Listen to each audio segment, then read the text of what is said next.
এ যুগের বাবু।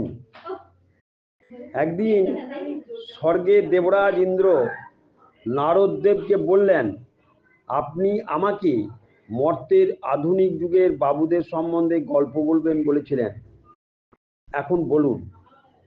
নারদ বললেন, আমি বলছি, আপনি শ্রবণ করুন।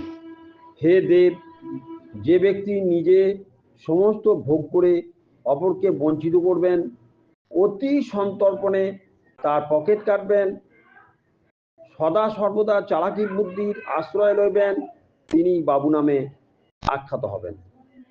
যিনি নিজের স্ত্রীকে নির্যাতন করবেন, পরস্ত্রীর সঙ্গে জীবন কাটাবেন, বাবা মাকে আপদ মনে করবেন, তিনি বাবু। যে কোনো ব্যক্তির সামনে তার গুণগান করবেন, পাশে তার সমালোচনা করবেন, পিছন থেকে ছুরি মারার চেষ্টা করবেন, তিনি বাবু। হে দেব, আরো শুনুন। যে ব্যক্তি স্বজাতির পোশাককে ঘৃণা করবেন, বিদেশি পোশাক পরবেন, আরও যিনি অপর ব্যক্তিকে শরীর দেখানোর চেষ্টা করবেন, তিনি বাবু। যিনি নিজে ব্যবসা করতে গিয়ে খরিদ্দার ঠকাবেন, বহু পুরাতন দ্রব্য সামগ্রী টাটকা বলে বিক্রি করবেন, তিনি বাবু।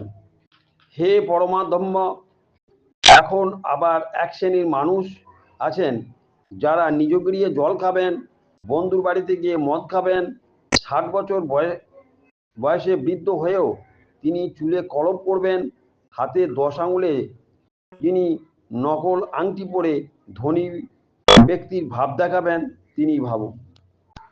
যে ব্যক্তি সরকারি কার্যালয়ে চাকরি করে সরকারি নিয়ম মানবেন না, কাজ করে দেওয়ার জন্য উৎকোচ গ্রহণ করবেন, শিক্ষক হয়ে বিদ্যালয়ে না পাঠদান করে মোবাইল লয়ে ব্যস্ত থাকবেন, মাসের শেষে মাইনের হিসাব করবেন, তিনি বাবু। যেসব ব্যক্তি সাংস্কৃতিক অনুষ্ঠানের নামে মহাপুরুষের ছবিকে আড়াল করে বায়ু সেবন করবেন, মাত্রা অতিরিক্ত মদ্য সেবন করবেন, সুযোগ পেলে ধর্ষণ করবেন, তিনিই বাবু।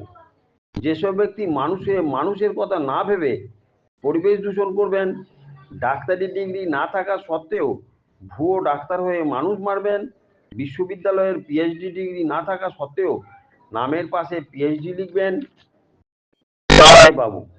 হে দেবশ্রেষ্ঠ, এমন এক প্রকার মনুষ্য জন্ম নিবে যারা খাদ্যে ভেজাল দেবেন, বপনযোগ্য বীজের মধ্যে পোকার জীবাণু দেবেন, তারাই বাবু। যিনি বয়সে ছোট হয়েও অর্থের অহংকারে গুরুজনকে অবজ্ঞা করবেন, তাদের সামনেই মদ বায়ু সেবন করবেন, এমনকি সামান্য কারণেই তাদের গায়ে হাত তুলবেন, তারাই বাবু। যে ব্যক্তির গিন্নির অনুরোধে সুদৃশ্য বাড়ি বানাবেন, পরে সেই গিন্নিকেই নির্যাতন করে বাড়ি থেকে বের করে দেবেন এবং সেখানে দেহ ব্যবসার কেন্দ্র বানাবেন, তিনি বাবু। যারা খাবার সময় নিজের অঙ্গুলিকে